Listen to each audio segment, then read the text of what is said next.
Puspita, terima kasih Ibu Nini atas sambutannya. Semoga pelatihan untuk guru-guru SMK ini lancar ya ke depannya, karena pelatihannya ini berseri ya sampai nanti kita berakhirnya kalau tidak salah pada tanggal 10 November ya.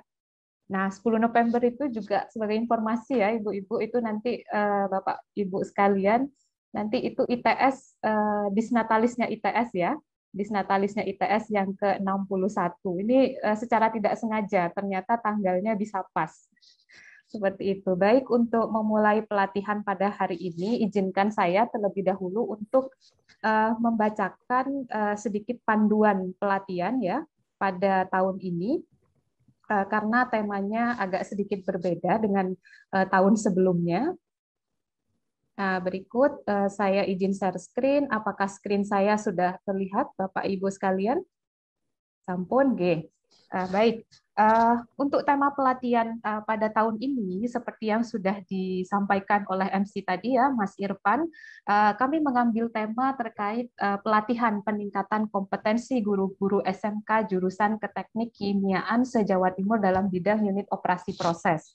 Dan dalam buku panduan juga, jika Bapak Ibu sudah menerima buku panduannya ya, kami akan fokuskan pada unit operasi ekstraksi dan leaching ya. Dan juga sebagai tambahan kami juga akan nanti ada materi terkait instrumentasi ya, di mana instrumentasinya itu nanti akan kita angkat terkait instrumen karakterisasi FTIR, kemudian SIM dan spektrofotometri ya. Dan untuk spektrofotometri ini biasanya banyak digunakan di SMK ya.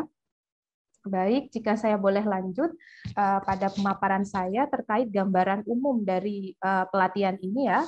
Yang pertama, untuk ketentuan peserta. Peserta pelatihan di sini adalah guru-guru aktif SMK se-Jawa Timur untuk jurusan Keteknik Kimiaan yang meliputi ada macam-macam di sini. Ada kimia industri, kimia analis, dan analis pengujian laboratorium.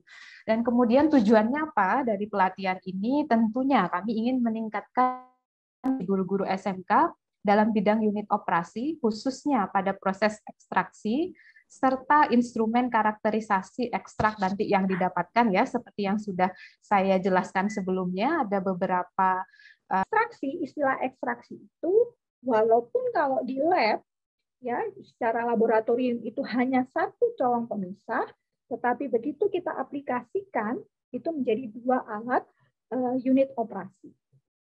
Nah, sekarang kita kembali ke yang bagian kanan. Yang bagian kanan ini adalah leaching, yang tadi solid liquid extraction. Kenapa kita sebut sebagai solid liquid extraction? Karena zat terlarutnya atau solut yang mau kita ekstrak, yang mau kita ambil, itu berada di fase solid, yaitu di raw material. Raw materialnya ini biasanya memang bentuknya solid, bisa potongan kayu, gitu ya, bisa juga biji kedelai, bisa juga serbuk teh. Nah, karena itu dia solid liquid extraction. Jadi leaching. Kalau yang LLE campurannya ini adalah liquid yang hijau di sini. Jadi dia ekstraksi memang kita menyebutnya, bukan leaching. Gitu. Jadi kalau SLE ini atau leaching bisa disebut sebagai leaching, bisa disebut sebagai solid extraction. Seperti itu Bapak Ibu. Nah, aplikasi di labnya itu yang favorit adalah kita menggunakan shock lab ekstraksi di sini. Nah, bisa dilihat di sini bahan atau raw material yang berupa solid yang akan kita ekstrak solut di dalamnya. Misalnya kalau ini adalah daun teh, apakah kita mau mengambil kafeinnya, atau kita mau mengambil taninnya, atau kita mau mengambil alkaloid yang lain. Nah, ini kasus di SLE. Jadi nanti si pelarut kita masukkan di sini, nanti